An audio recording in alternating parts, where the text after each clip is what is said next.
Hey everyone, welcome back for another episode of Whiskey Blooded. As you know, it's Wednesday and we're doing our weekly Whiskey Wednesday review.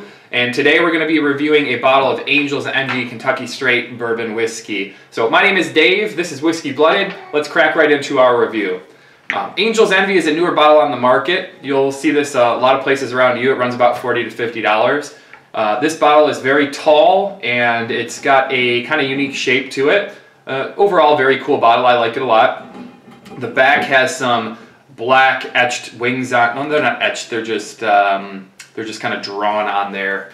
There are some black etched wings on the back, like an angel, sort of something like I would expect to see on like an Affliction shirt or something trendy that the kids are wearing nowadays. So overall, cool looking bottle, and the stuff inside isn't all that bad either. Let's go through our normal review. I've already poured myself a drink here, so we're going to color it, we're going to nose it, and we're going to taste it. And so let's go through those things right now.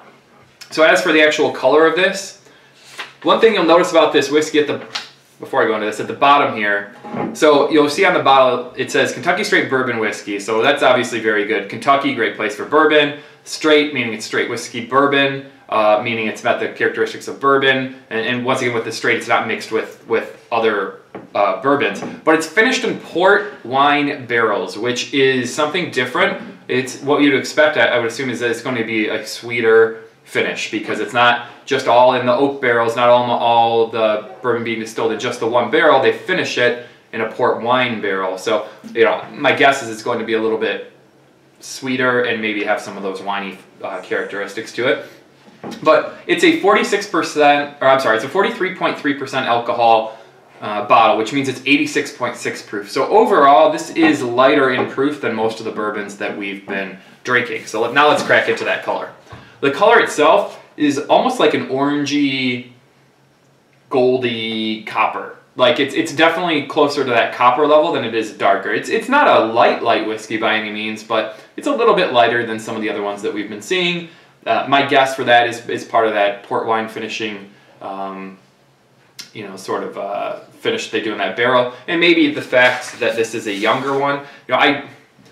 Based on taste, I'll tell you my expression of what I think the age is. I don't think they put it anywhere on this specific bottle, but they don't. I don't have an exact idea on the age of this, but it's probably a little bit of a younger one too, based on the color. So as for the nose of this bourbon, it's got a sweet nose, but it's also got those bourbon characteristics, the caramel and the lighter fruit notes,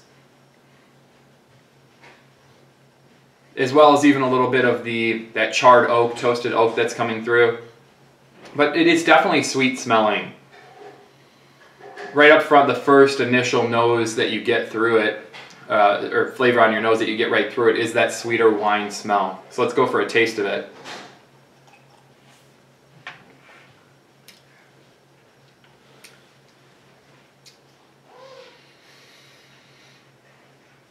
Pretty good.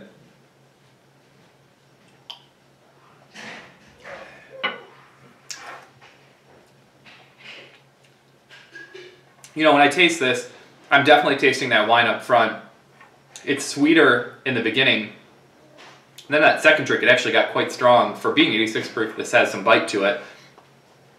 I think that on the palate, I'm getting the wine, I'm getting the caramel and the toffee a little bit. That's part of any bourbon that's being distilled. They've got that charred barrel. That's where that caramelly oak taste comes from.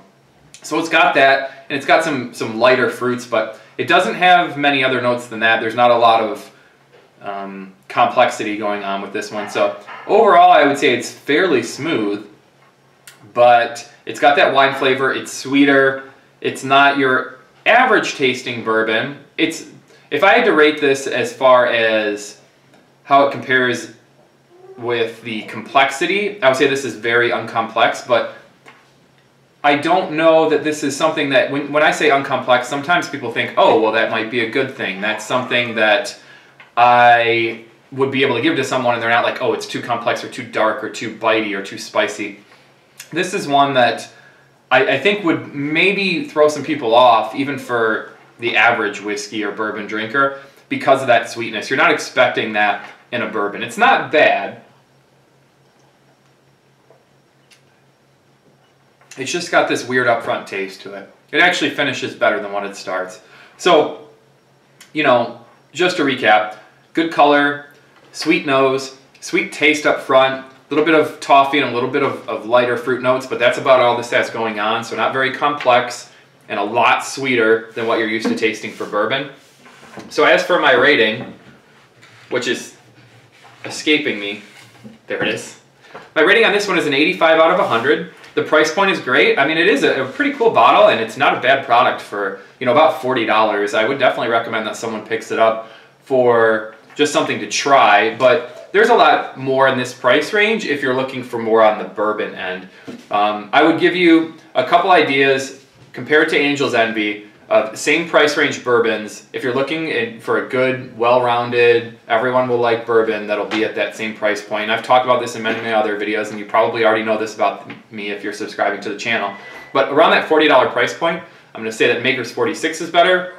I'm going to say that Four Roses Single Barrel is better. I'm going to say that your $25 Elijah Craig 12-year-old is better. I'm going to say that if you can get it in your area, like Willet Pot Still is better. I'm going to say that I just picked one up the other day. The Weller Antique 107, that's better, but that's a weeded, so it's not comparable. But all these things are a little bit better as far as price range. What do I think it's better than? I think it's better than a lot of those expensive Jim Beam and Jack Daniel bottles that are going on around right now. I'm not saying that they're terrible. I'm just saying that some of those range from $50 to $100 for some of those, and I think that this is better than that, or at least more unique. Some of those are finished in like brandy barrels, which I don't know, same kind of thing, sweeter. So you know, it's a good bottle. I would recommend you to buy it.